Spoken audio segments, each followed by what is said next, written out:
Mr. President, today is May 1st. For many students, this is college decision day, about the time when they have to commit for next year's school year to pave a pathway for a better future.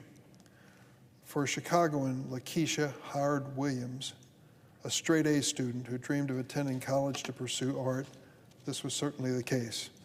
Lakeisha was accepted to a nonprofit college outside of Chicago, but she decided to move back home and transfer to a community college near her home. Sadly, her parents lost their home during the 2008 recession, and shortly after she moved back, her father passed away. Lakeisha's family was struggling, and she eventually left community college to go to work. But after some time in a low-paying job without a college degree, Lakeisha decided to go back to school to finish her education. However, her family could not afford to send her to a prestigious arts college. As she began researching scholarships, Lakeisha was flooded with brochures for a for-profit college, the Illinois Institute of Art. Mr. President, I don't have to tell you that that is a term and a name that is close to the actual Illinois Art Institute, which is a well-known and respected institution. But this Illinois Institute of Art was a lot different. After being heavily pursued by the Illinois Institute of Art, Lakeisha applied to it. They accepted her within days of her application and immediately encouraged her to take out student loans. This was the first sign of foul play. Her family was hesitant to see their daughter assume this kind of debt, but the school assured her it would be, quote, well worth it, close quote. So she took out the loans so she could enroll in this phony Illinois Institute of Art. Although disappointed by the quality of her instructors and coursework, she was determined she was going to finish and get a degree. But as the weeks went by, more and more red flags appeared. In 2017, an organization called Dream Center bought the school and promised an even better education, but things didn't improve for Lakeisha. Then the school's president left suddenly and the staff disappeared. The final red flag, the school lost its accreditation, something it hid from the students for 6 months. Then it suddenly announced it was going to close at the end of the year. Lakeisha was able to transfer, but before moving to a better quality school, she estimates she would have more than $70,000 in student loans from the Illinois Institute of Art. Unfortunately, Lakeisha is far from the only student who's been duped and deceived by the predatory for-profit college industry. For years, for-profit colleges have lined their pockets at the expense of students and taxpayers. These organizations mislead students into enrolling in programs that offer low-quality instruction, substandard job prospects, non-transferable course credits, and a worthless degree. Even more sickening, they deliberately target the most vulnerable, low-income students, first-generation students, veterans, students of color. They go after them with aggressive marketing tactics and promises of well-paying jobs. I'm going to give you two numbers, Mr. President. I warn you in advance that these two numbers are both going to be on the final, so listen carefully. Although for-profit colleges enroll only 8% of America's college students, they account for 30% of federal student loan defaults. 8% of the students, 30% of the student loan defaults. How does this happen? Well, after aggressively marketing themselves, for-profit colleges pressure students to take on as much debt as possible to pay for courses that would cost far less at a community college or even a four-year university. And once students enroll and are on the hook for huge amounts of debts, the schools provide low-quality education and little support. If they manage to graduate, students end up with degrees that are practically worthless, working jobs that could have been hired for prior to enrolling, and struggling to pay back a crippling debt. Extensive investigations have revealed deception of some of the worst actors.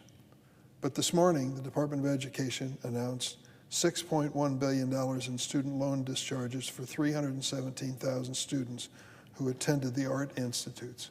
317,000, including Lakeisha.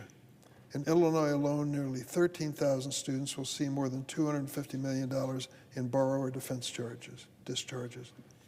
In its investigation, the department found that the art institutes misrepresented their employment rates to the prospective students. Imagine, if you will, a student with a family that has never had anyone go to college, knows just in the vaguest terms what they're getting into. Send their daughter to sign up and enroll in one of these colleges. She says, Mom and Dad, I had to sign up for student loans. It's the only way I could have gone to school.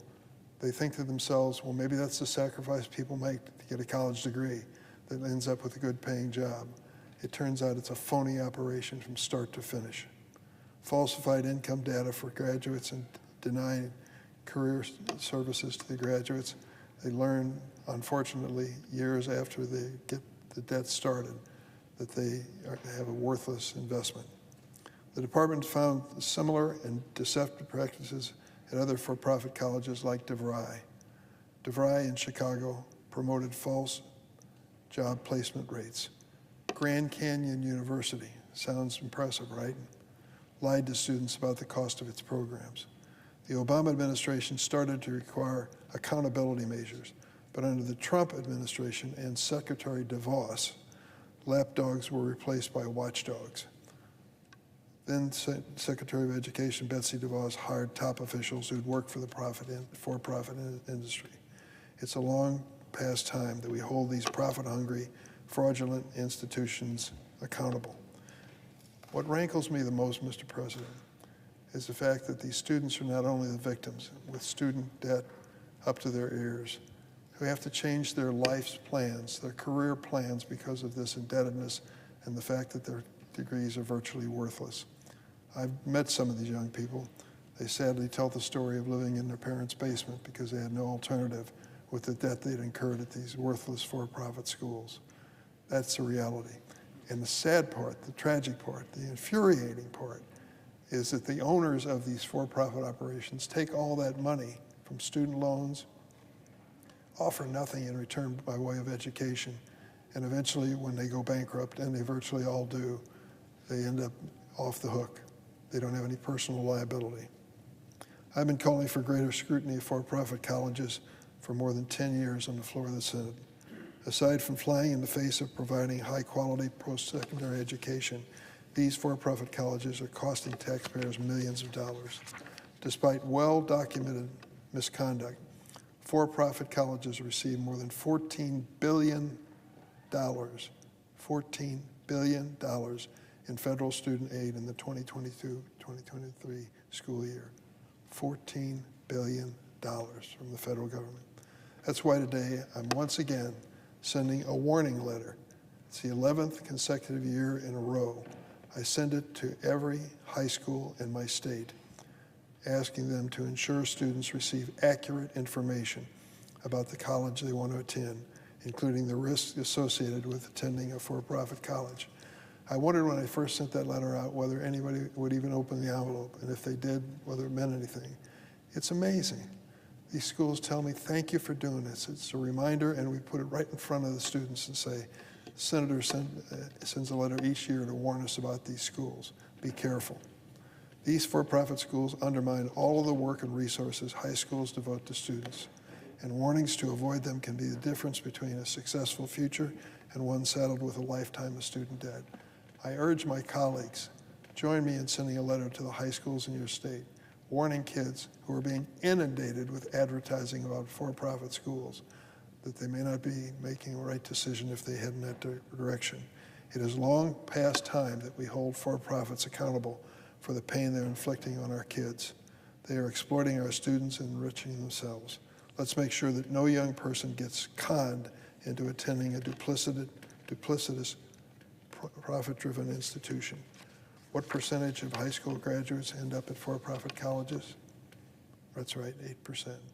And what percentage of the student loans are students from for-profit colleges? Student loan defaults? 30%, 8 and 30.